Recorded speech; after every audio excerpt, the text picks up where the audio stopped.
Good morning, guys. So I'm going to be doing a little upgrade video here of what I'm doing to my daughter's KAYO EA70. I believe this applies to the KAYO EA110 as well, but I'm not certain on that. I only have a 70 here to show you. So I cannot take credit for the decision on what battery I went with. That came from a guy named Michael Campbell. The Facebook group Mini Electric Dirt Quad Modifications and Builds. He did a lot of legwork on a bunch of different battery types, including the I think they're Life PO4s, golf cart batteries, all sorts of things, trying to get something that would hold up to these small quads, because what comes in them is lead acid batteries, and those just aren't a good solution for something with demanding constant current, high current bumps, things like that. So I'll go ahead and throw a picture, and my daughter's batteries ballooned up, and I walked in my shop to find a puddle of battery acid under the KAYO and was not a happy camper. So we certainly weren't going to spend 550 bucks on OEM batteries just to do the same thing. Her bike only had 80 kilometers on it, so it was a very low usage when we ended up there. So what he ended up finding that was a good option was a company called Hotbacks. This battery here is 48 volt. So it is the same voltage as the original. It is also a 20 amp hour battery pack, so it is also the same. In his follow-up posts in the EA110, they make a 50.4 volt version of this, and he went with that in the EA110, had excellent results with that, no problems with the stock controller. So in that case, he highly suggested I go to that one. I had already ordered the 48 volt, and it was about $50 or $60 more.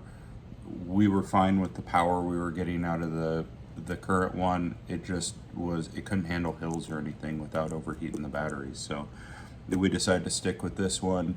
At the time of this video, it was $369. So it was a significant savings over other kits available. There is a company with an upgraded controller. I believe it's a 72 volt battery. It would offer a ton more power, but it was $900, and that was outside the price range of right now. So I'm just trying to get this thing back going for the summer. The $369 kit came with a battery, free shipping, and a charger for it. So that is what we're gonna get going. I did buy a couple other little parts. The battery pack comes with a charge cable, but I wanted to get it outside of the case here. So I bought an extension cable with a Bulkhead adapter. So I'll be able to just bolt this up in the side of here. Hey, there's some of my parts for this build just finished on the printer. And then the other part of that is this battery connection. I did not want to cut into this factory battery cable at all. There's two different options for that. One, the kit comes with this large adapter. Inside of the case where this connection comes from, where this the factory little flip down, inside of that there's just some wires that hook up to the battery. So if you didn't want to do anything extra, you could bolt these up together and just use really good tape or something, and isolators, wrap some foam around it and more tape, something to make sure that you get a really good connection here. One thing to make sure of is make sure that these have some heat shrink over them. Make sure when you bolt them up that no heat shrink gets pinched in that connection that you're bolting up, and then I just tape it all up real good.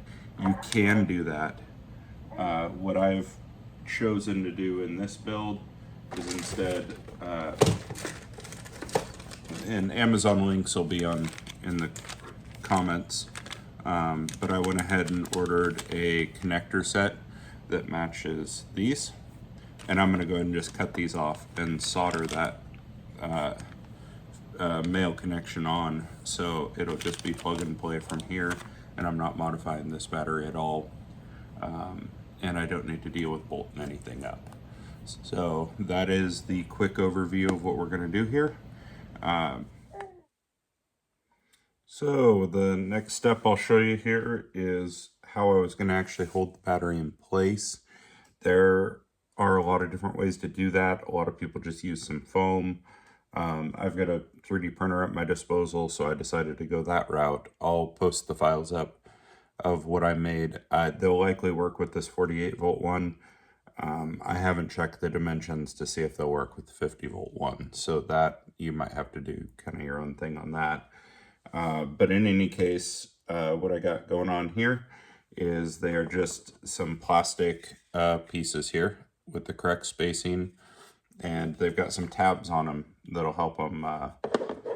They'll line up with the plastic tabs in the box to hold everything from shifting.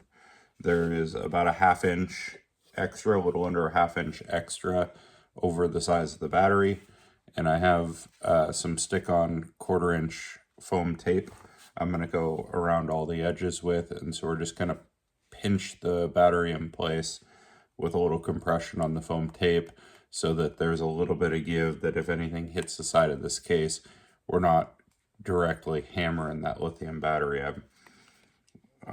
Obviously they have their downfalls of you puncture a lithium battery in the middle of the woods. I don't think it'll be a pretty picture.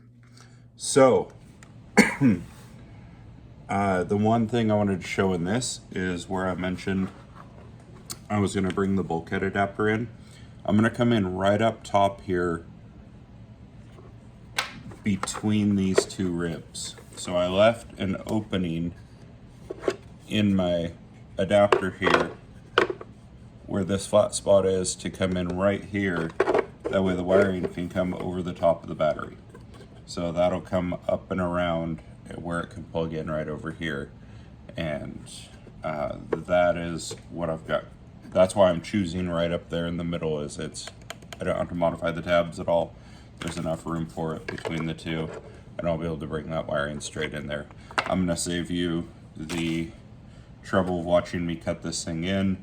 There's a couple of different methods you could do. You could use a drill bit and some little hand cutters or something, cut it out. I'm gonna do my normal, what I like doing is a Dremel.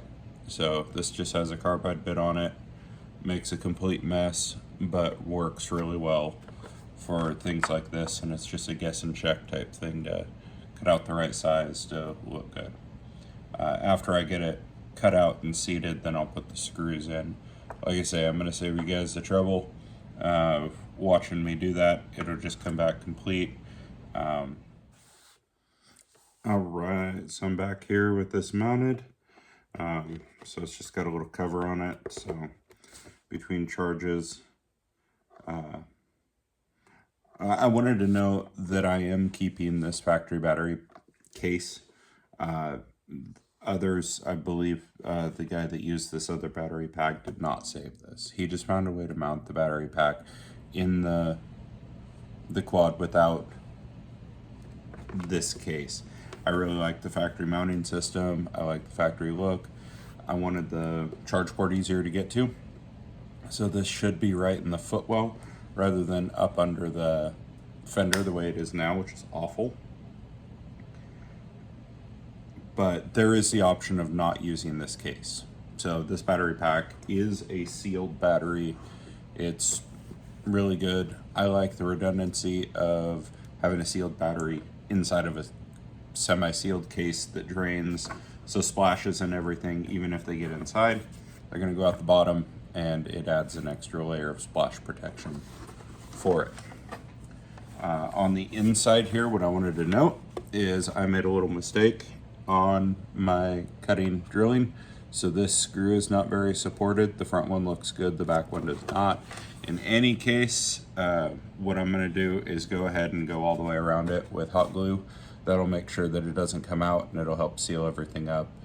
So it's just a extra little spot on that. I will show you that right now. If I can find the right one. Here it is.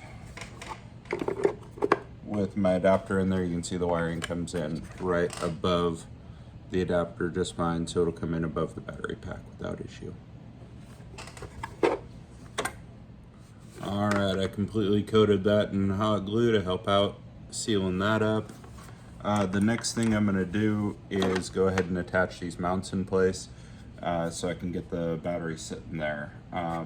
One thing to note would be that hot glue is probably not the best permanent install if you were looking for it to actually stay put for heat and all that. Anything that's gonna melt that glue and soften it up. But in this case, I'm really only looking to hold them in place for assembly of the whole kit. Once it's put together, the battery is going to hold everything in place, and it can't move because of its connection around the fins. So it's just for assembly purposes. I'm going to use some hot glue and hold these things in place. This is a good time to note that these are not identical. All four of these are different brackets. The bottom ones look the same, they're just mirrored. So they would actually mount in the same spot, but as you can see, there's a small alignment difference. I shifted the battery slightly towards the back to give a little bit more room up here. So these ones are simply mirrored of each other. Make sure that this rib is exposed in the front on the bottom here. Move that down a little bit. So in the bottom here, we need to make sure that the front rib is exposed while the back rib is covered. If you put the wrong one in there, I already have this hot glue, but if you put the wrong one in there,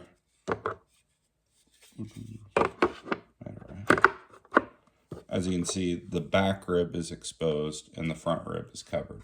That'll cause a problem with the upper brackets. Now the upper brackets, I said, were unique as well. I've got one of these that is notched out on top for this wiring, while the other one is notched out on the front. I don't have a front containment on this battery, and that's because of where the battery wiring comes out. It came out right up here and hit this end. So, all right, so I got those things mounted, went ahead and cut some of my strips of foam. This is something that I get from my workplace, so it's not something I can link you to buy. It is 1/4 inch thick, but I think it's about a 1/2 inch wide. I think this is neoprene foam, but I'm sure there's other options. You could probably even stack up what's on the stock batteries and make that work. But I'm sure Amazon you can find something. But it's 1/4 inch thick is the important part, and it's a fairly firm foam.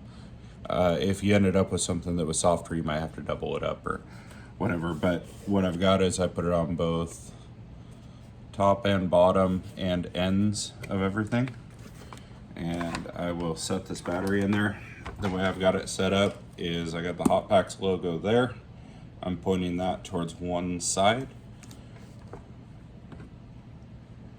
I drop it in there. And you gotta kind of compress one side of the foam as you're dropping it in there to get it inside of the other one. So you can wiggle it in there because it holds it snug. As you can see, I can pick up the case with the battery now. So it's held snugly in place by that foam, which is exactly what I'm looking for. The other side, this is why I notched the other side, is because the front of the battery here has all the cables coming out. So I could only support it on two sides, but that shouldn't be an issue because I'm still supporting it in 3 different places and pinched good with the foam. So, you can see I can take my charge port and it should plug right in. Now, I'm going to go ahead and cut and solder these guys so I can hook the battery pack up completely.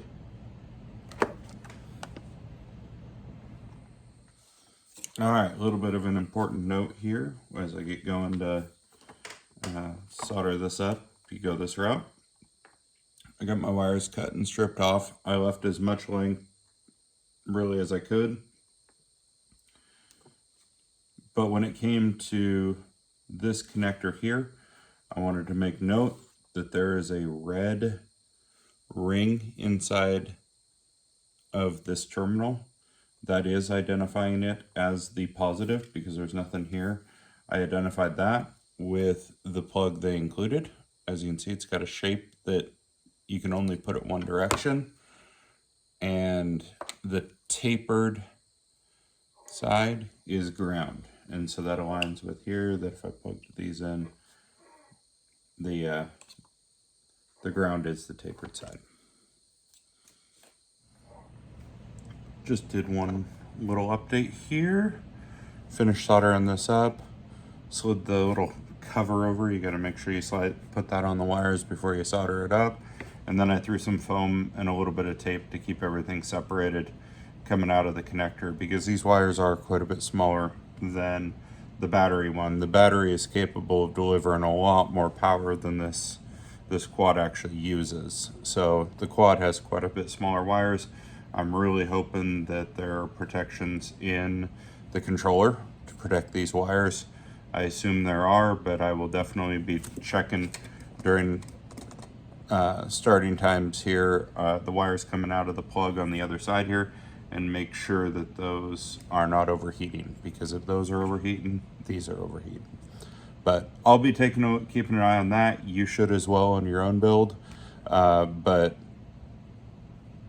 I'm not expecting anything because I believe these are sized for the size of the controller that is installed in there. The only other thing I've done is I bent the battery cable and zip tied it, and then I attached up the plug for the charger and zip tied it up as well. Just need to plug this thing into the battery pack like this and just kind of bend the wire around a little bit. The goal is here to have the wire set up so that it just won't rub on anything. So it's just going to be free floating. This case is going to be around it. Just make sure there's no sharp points that anything's rubbing on. If it's touching the side of the battery case here, that's not a big deal. But otherwise, just make sure nothing's rubbing on any hard plastic or anything like that. If you do have a spot that you're worried about, you know, for me, for instance, one of my tighter spots is right where the charge wires come past the plastic. I may use the hot glue and just throw a little hot glue on it to hold the wires in place, and that'll also keep them from chafing. So next thing you'll get from me in this video is the other side of the cover is going to get installed. I have to put the foam tape on it, and otherwise it'll just be dropping it together like this. So there we go. All right, so I got it all back together here. Just so you know, I did have to pull pretty much every fastener loose. There's one underneath here, a couple under there, right up under there. So you might have better luck than me, but I had to pull pretty much every screw off and pull the plastic up to get the battery pack out. And it went back together pretty well. You can see my charge port is right there. It's out of the way of the weather, but also fully accessible. Heck of a lot easier than the other one that was underneath there. So all back together. Quick little performance video, just turn it on. Wow! Louder! Are you excited, Riley? Yeah, I am. And wanted to do one more quick update on this guy, since we've actually gotten to use it a little bit. It's hard to see. My backyard is pretty steep, so I have a pretty good sized hill dropping down to my drain field and coming back up from it. So this has worked out great so far for my daughter. It goes crazy everywhere. I've got it in high. I weigh 300 pounds. The thing will just take off and just go. So the limits are still the same as they were before, but the power is just there.